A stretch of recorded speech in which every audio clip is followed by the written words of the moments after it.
Hello! In this quick video tutorial, you will learn how to use Odoo accounting software to manage your business finances easily.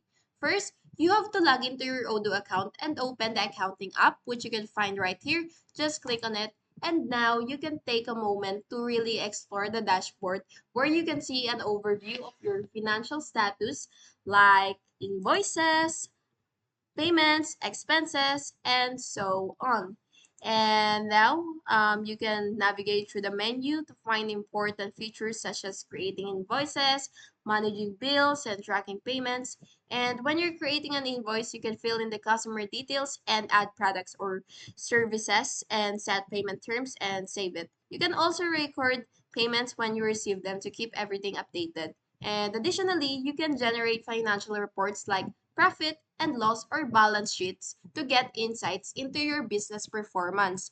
And now you can spend some time to familiarize yourself with these features so that you will be able to make the most out of Odoo accounting. And that's all. Please like the video and subscribe if this was helpful.